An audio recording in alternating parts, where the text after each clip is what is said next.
ऊपर से देखने पर समुद्र जितना शांत और मनमोहक दिखाई देता है, असल में समुद्र की गहराई में उतने ही भयंकर, खतरनाक और डरावनी तथा उथल-पुथल चीजें मौजूद हैं।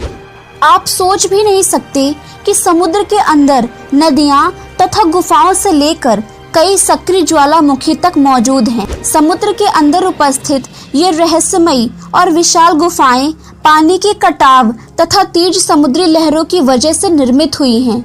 इतना ही नहीं, यहाँ पर गुफाओं के साथ कई रहस्यमयी सुरंगें भी मौजूद हैं, जिनमें से कई सुरंगों तक तो वैज्ञानिक पहुंच भी पाए हैं। मैक्सिको की समुद्री सुरंग पर्यटन तथा खोजी इंसानों के लिए सबसे मनपसंद जगहों में से एक मानी जाती है। समुद्र के अंदर धधकते हुए कई सक्रिय ज्वालामुखी भी मौजूद हैं। हवाई में ज्वालामुखी विस्फोट से बनी हुई एक ऐसी ही गुफा मौजूद है जो बेहद ही पतली और नली जैसी आकृति की है। इसी तरह चीन के गहरे समुद्र में मौजूद रेनबो केव पर्यटन के लिए काफी मशहूर है, जो कि कुछ सालों पहले ही समुद्र जल स्तर कम होने की स्थिति में सामने आया था। इसके बाद इस गुफा को पर्यटन के लिए इस्तेमाल किया जाने लगा। यहाँ पर कई रंगीन दीवारें देखने को मिलती है।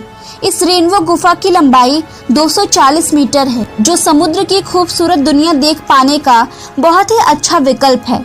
समुद्र के अंदर उत्पन्न ज्वालामुखी विस्फोट गहराई में मौजूद बेहद ही ठंडे पानी को एक सीमित इलाके तक गर्म रखने का कार्य करता है। इसके अलावा ज्वालामुखी विस्फोट से निकले खनिज पदार्थ, गैसें तथा लावा समुद्र के पानी को अन्य जरूरी पोषक तत्व प्रदान करते हैं, जिससे इतने खारे पानी में भी अनेकों प्रकार के शैवाल तथा जलीय पौधे उग जाते हैं। समुद्री ज्वालामुखी बैक्टीरिया और वायरस के जिंदा रखने का भी काम करते हैं और इसका गर्म पानी कई जीवों तथा मछलियों के लिए अनुकूल होता है। कई बार समुद्री ज्वालामुखी में विस्फोट इतना ज्यादा तेज होता है कि इसकी वजह से समुद्र के ऊपर ऊंची लहरों और भयंकर सुनामी का जन्म हो जाता है। ऐसे में कई समुद्री ज्वालामुखी खतरनाक भी साबित होते हैं। हम सभी जानते हैं कि पृथ्वी के ऊपरी हिस्से पर सुंदर पहाड़ और पर्वत देखने को मिलते हैं, लेकिन आप जानकर हैरान रह जाएंगे कि समुद्र में गहराई पर भी विशाल पर्वत पाए जाते हैं, जिन्हें देखना भी अपने आप में ही एक अद्भुत बात है। समुद्र के अंदर मौजूद सबसे ऊंचाई वाले पहाड़ को माउना किया माउंटेन के नाम से जाना जाता है, जो कि हवाई में प्रशांत महासागर की एक बड़े हिस्से में फैला हुआ है, जो समुद्र के ऊपर तैरता हुआ दिखाई देता है। इसका जितना भाग समुद्र के ऊपर मौजूद है, उतने ही आधे से ज्यादा भाग समुद्र में डूबा हुआ है। माउना किया की पहाड़ अगर समुद्र के बजाय धरती पर मौजूद होती तो इसे माउंट एवरेस्ट की जगह पर पृथ्वी का सबसे ऊंचे पहाड़ होने का दर्जा प्राप्त होता। समुद्र के अंदर माउना की ऊंचाई 6000 मीटर तथा समुद्र की सतह के ऊपर की ऊंचाई 4205 मीटर है। समुद्र में कुल मिलाकर लगभग 1 लाख के करीब माउना की तरह ही अन्य छोटे बड़े पहाड़ ढूंढे जा चुके हैं। आमतौर पर समुद्र के अंदर पाए जाने वाले पहाड़ों की ऊंचाई 1 से 3 मीटर के बीच होती है, जिनका ज्यादातर हिस्सा पानी के अंदर ही डूबा रहता है। हालांकि कुछ पहाड़ समय के साथ पानी के बाहर आ जाते हैं, जिसका मुख्य कारण जल स्तर का कम हो जाना होता है। आपको बता दें कि दुनिया भर में मौजूद द्वीपों का जन्म समुद्री पहाड़ों का पानी से बाहर आ जाने के कारण ही हुआ है, जिनका आकार अक्सर चपटा होता है। हवाई द्वीप का निर्माण भी समुद्री पहाड़ का पानी से बाहर आ जाने के कारण ही हुआ है। आज तक आपने सिर्फ यही सुना होगा कि दुनिया में बहने वाली नदियां पहाड़ों और ग्लेशियर से निकलकर आखिरकार समुद्र में जाकर मिलती हैं, जहां उनका सफर खत्म हो जाता है।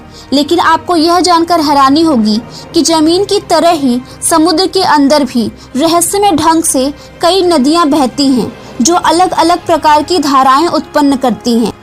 इन्हीं में से एक गल्फ स्ट्रीम या गल्फ की धारा को दुनिया की सबसे विशालकाय समुद्री नदी का दर्जा दिया जाता है, जिसमें बहने वाला पानी गर्म होता है।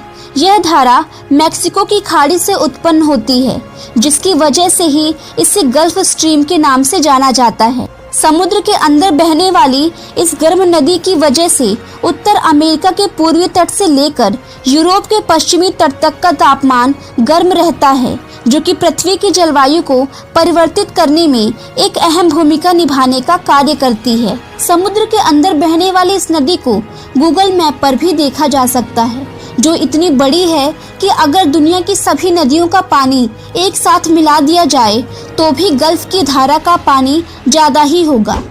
गल्फ की धारा की तरह ही दुनिया के अलग अलग देशों के समुद्री इलाकों के अंदर अनेकों नदियां बहती हैं, जिन्हें ब्राजील की धारा, जापान की धारा और उत्तरी प्रशांत सागरीय धारा के नाम से जाना जाता है।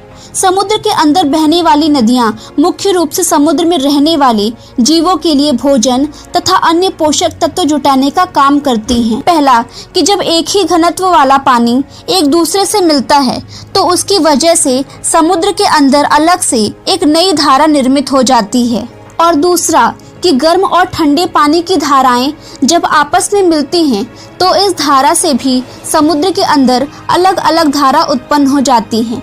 समुद्र के अंदर नदी निर्माण की तीसरी वजह पृथ्वी के घूमने की गति है, जिसके कारण अलग अलग दिशाओं में गल्फ धाराएं बनने लगती हैं। समुद्र के अंदर चाहे कितनी भी प्राकृतिक रहस्यमय चीजें और विशाल सृष्टि क्यों न छुपी हुई हो, लेकिन एक बहुत ही बड़ी मात्रा में हम मानवों के द्वारा फेंका गया कूड़ा और कचरा भी मौजूद है, जो कि छोटी मोटी मात्रा में नहीं बल्कि एक बड़े पैमाने पर समुद्र में मौजूद है।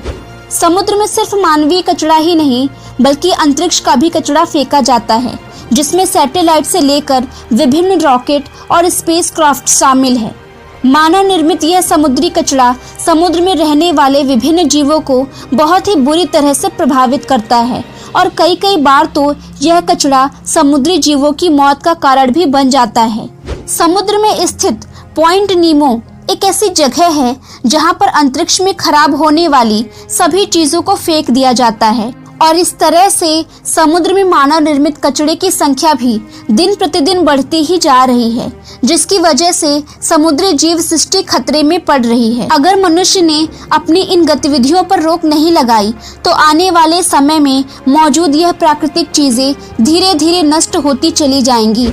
अब तो आप समझ ही गए होंगे कि समुद्र के अंदर क्या कुछ खास चीजें मौजूद हैं। फ्रेंड्स, आपको कमेंट में बताना है कि समुद्र की सबसे गहरी जगह तक जाकर वापस आने का रिकॉर्ड सबसे पहले किस व्यक्ति ने कायम किया था।